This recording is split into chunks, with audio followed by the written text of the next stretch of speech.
Anyone catch that Easter egg from One Piece in the chapter?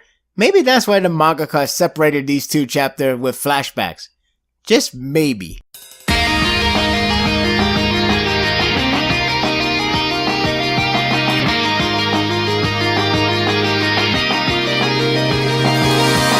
After the last short chapter from last week, we are granted with another short chapter.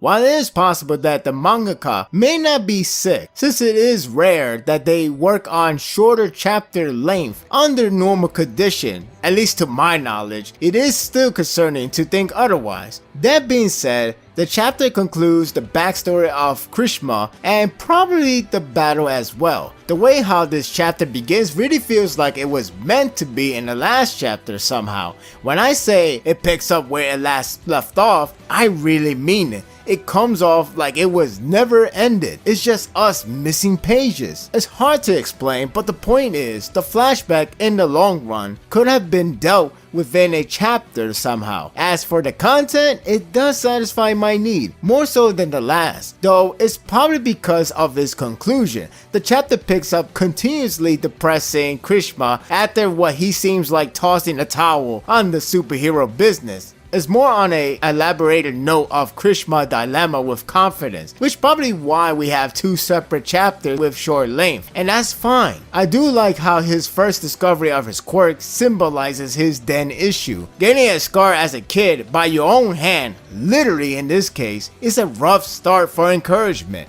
You can see how this path of losing confidence comes in. Krishna summarized the last chapter, and it came down to him dropping his dream and passion.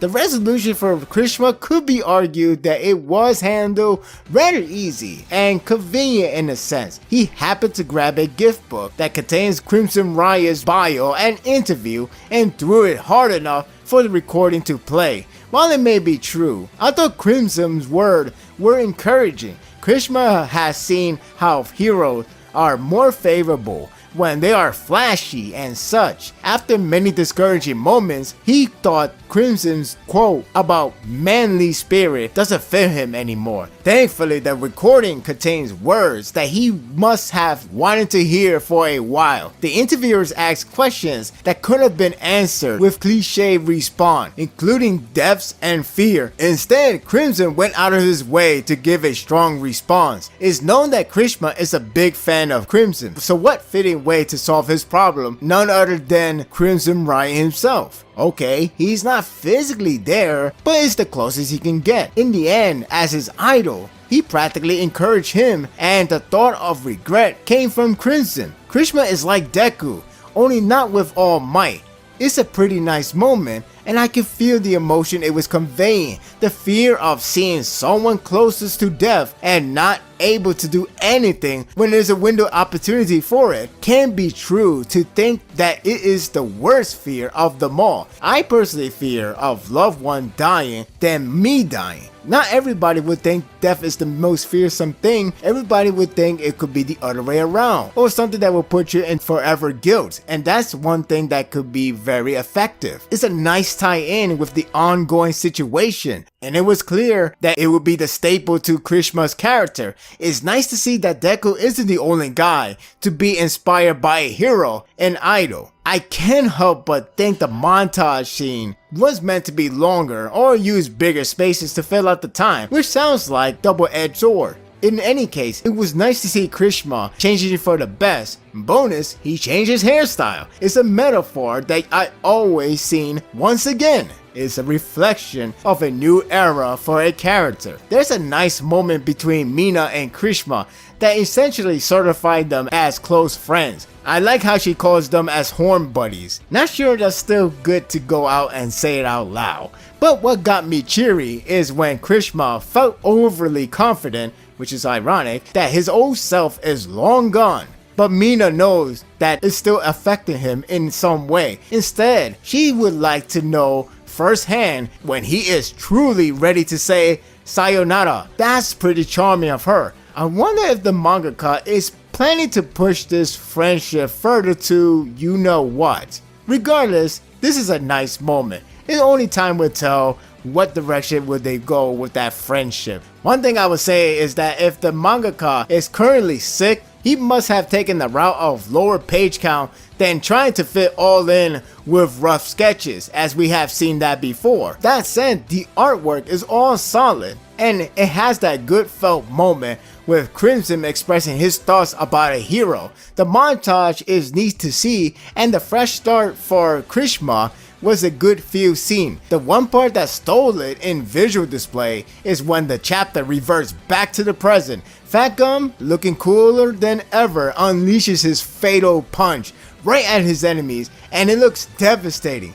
It's straight up one punch, but the capture shot looks so damn good. I love the fact he carries all of this weight and dedicates this attack to Red Riot. He really owes it to him, and that alone should make Krishma happy.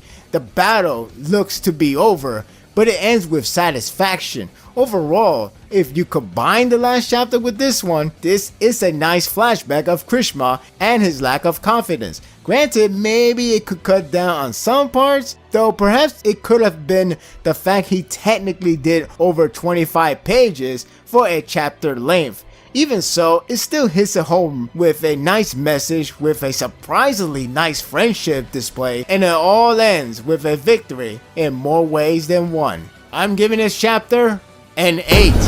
I really like the flashback. I just wish it was handled better when it comes to the last chapter and this chapter too, because in the midway, it kind of feels a bit disjointed. Now, of course, if you look at the overall, like if you were to review a volume length, this is actually pretty damn good overall. But that's a different story. I'm only reviewing chapter by chapter. If it was like just in one chapter, it would have been nice. And plus you could argue about the pacing, but hey, at least we got a good home feel with Krishma being developed, or rather show you how far he has gotten. What are your thoughts of this chapter? Do you think we're going to go back to where Ochako, Tsuyu, and others fighting against that one expendable member, or we're gonna go to focus on something else entirely? Hopefully we go to the former, because I would like to see those girls to take in action. I wanted to see them, how much they have progress, especially Tsuyu and Ochako. I just want to see them kicking asses now. But we'll see what happens in the next chapter, and hopefully the mangaka is not in any bad shape. I think it's just maybe on purpose. I'm just hoping the latter. And that will do it for the review. I hope you enjoyed this one.